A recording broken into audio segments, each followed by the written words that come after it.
Bismillahirrahmanirrahim. Assalamualaikum warahmatullahi wabarakatuh. Halo teman-teman semuanya, selamat malam. Perkenalkan kami dari kelompok 5, 3B Administrasi Bisnis.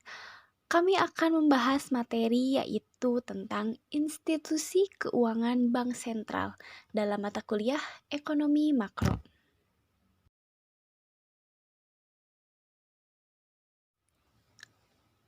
Kami di kelompok 5 sendiri beranggotakan 5 orang, diantaranya ada Anissa Nurjulaini, Muhammad Ainul Reza, Muhammad Rizaldi, Nisa Fauziah, dan saya sendiri Nur Fitri Intansari sebagai moderator yang akan memandu berjalannya presentasi hari ini.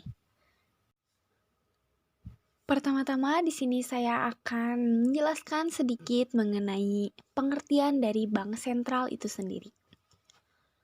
Bank sentral adalah lembaga keuangan yang bertanggung jawab untuk mengawasi sistem dan kebijakan moneter suatu negara atau kelompok negara, mengatur jumlah uang yang beredar, dan menetapkan tingkat suku bunga.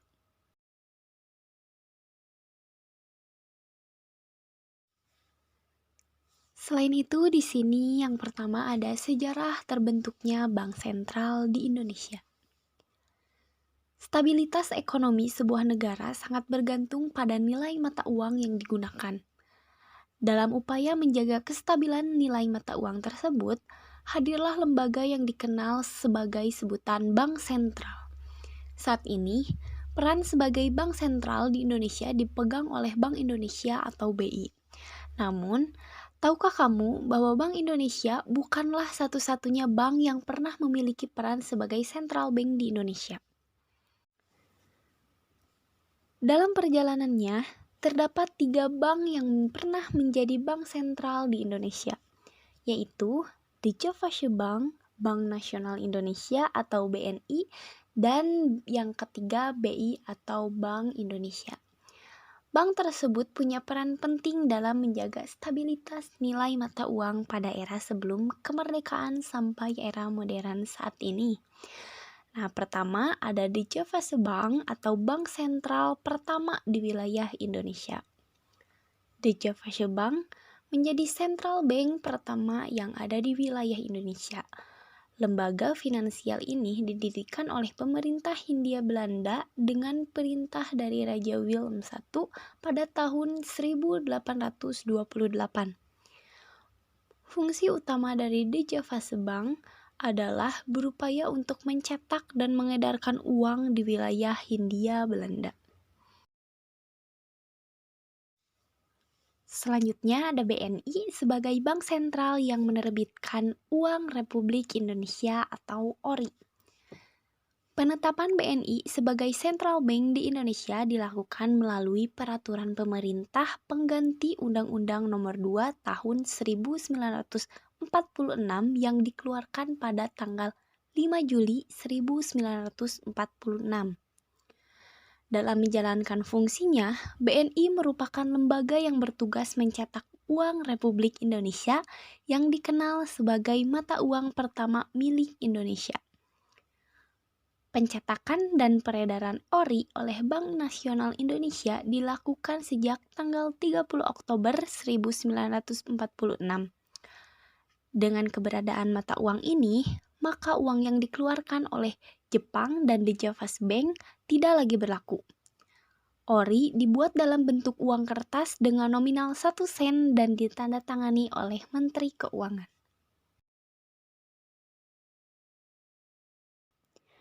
Selanjutnya akan ada rekan-rekan dari kelompok saya yang akan menjelaskan materi-materi selanjutnya. C. Nasionalisasi Dijavasya Bank dan penunjukan BI sebagai bank sentral. Pada tahapan ini, peran yang dijalankan oleh Bank Indonesia merupakan fungsi yang sebelumnya dilakukan oleh Dijavasya Bank. Ada 3 tugas utama, yaitu sebagai lembaga perbankan, moneter, dan sistem pembayaran. Sebagai tambahan, Bank Indonesia juga memiliki tugas selayaknya bank komersial, seperti halnya Dijavasya Bank. Tahun 1968, tugas serta fungsi yang dimiliki oleh Bank Indonesia mulai berkurang, dengan diterbitkannya Undang-Undang Bank Sentral tahun 1968. Bank Indonesia tidak lagi menjalankan fungsi sebagai bank komersial. Sebagai gantinya, Bank Indonesia punya tugas menjadi agen pembangunan dalam upaya meningkatkan taraf hidup rakyat. Perubahan tugas Bank Indonesia sebagai bank sentral terjadi kembali pada tahun 1999, ditandai dengan terbitnya Undang-Undang Nomor 23 Tahun 1999. Melalui undang-undang ini, Bank Indonesia memiliki peran dalam memelihara serta menjaga stabilitas nilai rupiah. Selanjutnya, melalui amandemen tahun 2004, BI punya rencana tambahan dalam upaya menguatkan governance. Peran Bank Indonesia sebagai bank sentral berlangsung sampai sekarang. Dalam menjalankan tugasnya, Bank Indonesia memiliki 3 pilar utama, yaitu menetapkan sekaligus menjalankan kebijakan moneter, menjaga kelancaran sistem pembayaran, dan menjaga stabilitas sistem keuangan di wilayah tanah air. 2. Tugas dan wewenang Bank Indonesia sebagai bank sentral. Bank Indonesia sebagai bank sentral mempunyai tugas 1. Menetapkan dan melaksanakan kebijakan moneter. 2. Mengatur dan menjaga kelancaran sistem pembayaran. 3. Mengatur dan mengawasi bank. Dalam rangka menetapkan dan melaksanakan kebijakan moneter, Bank Indonesia memiliki kewenangan untuk 1. Menetapkan sasaran-sasaran moneter dengan memperhatikan laju inflasi yang diterapkan. 2. Melakukan pengendalian moneter dengan menggunakan cara-cara antara lain. 3. Operasi pasar terbuka di pasar uang baik rupiah maupun valuta asing. 4. Penetapan tingkat diskonto, penetapan cadangan wajib minimum. Tugas bank sentral berbeda di setiap negara. Merujuk buku ekonomi dan akuntansi. Mengasah kemampuan ekonomi, terdapat 5 tugas utama bank sentral. Tugas bank sentral adalah sebagai berikut. A. Sebagai bank bagi pemerintah. Bank sentral bertindak sebagai badan keuangan yang memiliki tugas utama menyimpan uang yang dimiliki pemerintah, dan pemerintah menggunakan jasa bank sentral untuk membayar serta mengirimkan uang kepada pemerintah daerah dan departemen-departemen pemerintah yang lain. B. Bank sentral sebagai bank umum. Bank sentral disebut juga bank bagi bank, bankers bank, atau sumber pinjaman terakhir, lender of last resort. Artinya, bank sentral merupakan bank bagi bank-bank lainnya, dan menjadi sumber terakhir pinjaman bagi bank umum tidak dapat memperoleh pinjaman dari sumber lainnya. Bank sentral disebut sebagai bank bagi bank-bank lainnya karena jasa yang diberikan kepada bank umum sama sifatnya dengan jasa bank umum kepada masyarakat. Selain itu, bank umum dapat meminjam uang dari bank sentral jika bank umum tersebut mengalami kekurangan cadangan dana. C. Mengawasi kegiatan bank umum dan badan keuangan lainnya. Lembaga keuangan, termasuk bank umum, merupakan perusahaan yang mencari keuntungan dari pinjaman dan tabungan. Untuk memperoleh keuntungan maksimal, lembaga tersebut meminjamkan sebanyak mungkin uangnya kepada perusahaan dan perorangan. Selanjutnya, D. Mengawasi kegiatan perdagangan luar negeri, yaitu mempertahankan kestabilan nilai kurs mata uang asing merupakan salah satu usaha untuk menciptakan kestabilan ekonomi. Maka dari itu, perlu keseimbangan antara ekspor dengan aliran masuknya modal dan impor dengan aliran keluarnya modal. E. Menciptakan uang dan menjamin agar uang cukup tersedia. Mata uang yang beredar dalam perekonomian dikeluarkan oleh bank sentral. Pemerintah memberikan kekuasaan kepada bank sentral untuk mencetak uang agar kegiatan ekonomi berjalan lancar. Bank sentral dapat menentukan besarnya jumlah uang yang harus disediakan pada waktu tertentu dan pertahanan jumlah uang agar kegiatan ekonomi berjalan lancar. 3. Perbedaan bank sentral dan bank umum. Perbedaan bank umum dan bank sentral bisa kita lihat dari tugas-tugasnya. Bank adalah badan usaha yang menghimpun dana dari masyarakat dalam bentuk simpanan. dan menyalurkan kepada masyarakat dalam bentuk kredit. Jadi, fungsi utama dari perbankan Indonesia adalah untuk menghimpun dan menyalurkan dana dari masyarakat. Perbedaan bank umum dan bank sentral. Baik, berikut beberapa perbedaan bank umum dan bank sentral menurut dari tugas-tugasnya. Yaitu yang pertama ada tugas bank umum. Yang dimana tugas bank umum diantaranya menghimpun dana dari masyarakat dalam bentuk simpanan berupa giro, sertifikat deposito, deposito berjangka, tabungan, dan bentuk usaha lainnya. Selanjutnya memberikan kredit, menerbitkan surat pengakuan utang, dan menjual, membeli, atau menjamin atas risiko sendiri ataupun untuk kepentingan dan atas izin nasabahnya. Itulah beberapa tugas bank umum. Dan selanjutnya adalah tugas bank sentral, yang dimana tugas bank sentral meliputi sebagai bank sentral, sebagai bank bagi bank umum. Bank sentral sebagai bank bagi pemerintah, mengawasi kegiatan bank umum dan badan keuangan lainnya, mengawasi kegiatan perdagangan luar negeri, mencetak uang dan menjamin agar uang cukup tersedia. Itulah beberapa tugas dari bank umum dan bank sentral. Poin keempat, ada perkembangan bank sentral di beberapa negara. Yang pertama yaitu ada Bank of England atau BOE. BOE adalah bank sentral modern kedua setelah Bank Swedia didirikan pada tahun 1694 dengan tujuan sebagai pengelola utang dan bank pemerintah. Dalam bertugas, telah terjadi perubahan dan pandangan. Kini, tujuan BOE adalah memelihara stabilitas moneter dan keuangan untuk kesejahteraan warga Inggris. BOE berawal dari bank komersial yang dinasionalisasi setelah Perang Dunia Kedua. Peran BOE mencetak dan mengedarkan pound sterling dan selanjutnya diberikan wewenang untuk mengawasi dan menjaga stabilitas moneter. Pada tahun 1988, BOE diberikan kemandirian dan terpisah dari pemerintah, dan pengawasan bank dialihkan ke Financial Services Authority atau FSA.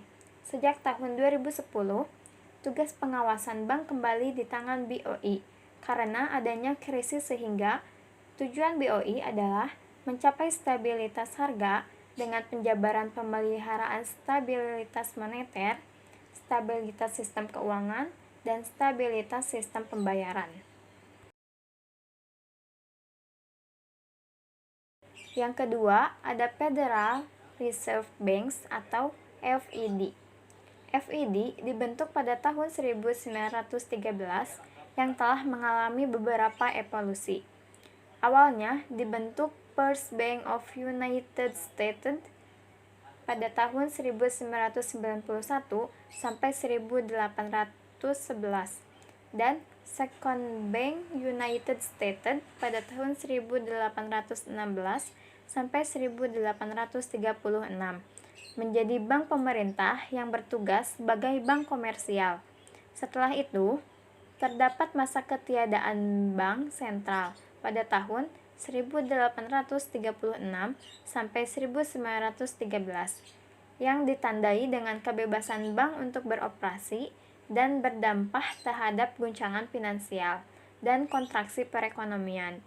Pada tahun 1913 dibentuklah FED yang meninggalkan peran bank komersial dan diberikan wewenang sebagai otoritas sistem pembayaran nasional, sistem perbankan, dan lembaga publik yang mendukung program pemerintah. Pada tahun 1977, tujuan FED memiliki lebih dari satu. Dalam evolusinya, FED menjadi independen pada tahun 1951 dan dipertanggungjawabkan dengan pelaporan rutin kepada Senat dan Parlemen. Ada Hong Kong Monetary Authority atau HKMA. HKMA dibentuk pada tahun 1993 yang merupakan gabungan antara Badan Pengelola Pertukaran Mata Uang dan Badan Pengawasan Perbankan. Fungsi utama HKMA diatur dengan ketentuan pertukaran mata uang dan perbankan. HKMA melaporkan tugas ke Kementerian Keuangan dan diberikan wewenang memelihara stabilitas moneter dan perbankan. Fungsi utamanya adalah mengelola cadangan devisa, menjaga stabilitas nilai tukar, mendorong stabilitas perbankan, dan mengembangkan infrastruktur keuangan untuk memperlancar aliran dana. Adapun tujuannya meliputi berikut di antaranya. Yang pertama, memelihara stabilitas mata uang dalam kerangka sistem devisa yang ditetapkan melalui manajemen devisa, kebijakan moneter, dan kebijakan lainnya. Kedua, mendorong terpeliharanya stabilitas dan keamanan sistem perbankan melalui pengaturan kepada bank dan lembaga simpanan dana masyarakat serta pengawasan kepada lembaga yang diawasi. Selanjutnya, mendorong perkembangan dan terintegrasinya sistem keuangan khususnya dalam hal sistem pembayaran dan settlement secara efisien. Selanjutnya ada Monetary Authority of Singapore, yaitu MAS. MAS dibentuk pada tahun 1971 yang dilatar belakangi tingginya perkembangan sektor keuangan yang menjadi salah satu pusat keuangan di Asia yang menurut kredibilitas tinggi. Langkah antisipasinya adalah dengan mengeluarkan undang-undang tentang MAS pada tahun 1971. MAS menjadi lembaga mengatur dan mengawasi lembaga keuangan dan moneter yang sebelumnya dipegang oleh pemerintah. Dan ada pula fungsi dan tanggung jawab MAS sebagai berikut. Di antaranya yaitu melaksanakan kebijakan moneter, mengeluarkan dan mengedarkan uang, mengawasi sistem pembayaran dan menjadi banking pemerintah. Dan bertindak sebagai integrated supervision dari lembaga keuangan dan sebagai pelaksana tugas dalam menjaga stabilitas sistem keuangan. Bertindak sebagai pengelola cadangan devisa negara. Berfungsi sebagai lembaga yang bertugas untuk mengembangkan Singapura sebagai pusat keuangan dunia. Dan yang kelima ada European Central Bank, yaitu SCB. SCB didirikan pada tahun 1998 yang memiliki tugas menjaga nilai tukar euro dan stabilitas harga di Eurozone. Eurozone terdiri dari 17 negara sejak tahun 1999. SCB memiliki misi menjadi bank sentral kawasan yang dapat dipercaya, berintegritas tinggi, kompeten, transparan, dan efisien. SCB dan bank sentral di setiap negara membangun Eurosistem dengan tujuan memelihara stabilitas harga dengan cara menjaga nilai euro. SCB mengeluarkan kebijakan moneter untuk Eurozone dalam menciptakan stabilitas keuangan.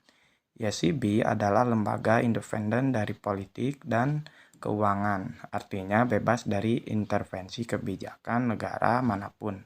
Independensi ECB memiliki anggaran operasional dari negara anggota dan memiliki hak dalam mengelola anggaran tersebut. Nah, materi tadi sekaligus menjadi penutup pada presentasi kami malam ini mengenai institusi keuangan bank sentral serta beberapa sub-materi lainnya seperti sejarah terbentuknya bank sentral di Indonesia, tugas dan wewenang Bank Indonesia sebagai bank sentral, perbedaan bank sentral dan bank umum, serta perkembangan kelembagaan bank sentral di beberapa negara.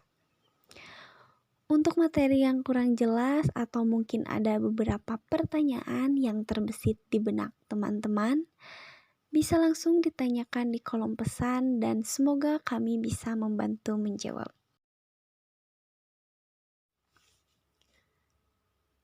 Sekian presentasi dari kelompok kami. Atas segala salah dan kurang, kami mohon maaf yang sebesar-besarnya. Semoga apa yang kami sampaikan hari ini dapat berguna untuk diri kami sendiri dan juga teman-teman. Kami ucapkan terima kasih atas segala perhatian teman-teman dalam menyaksikan presentasi kami hari ini. Akhir kata, wabillahi taufik wal hidayah. Wassalamualaikum warahmatullahi wabarakatuh. Selamat malam.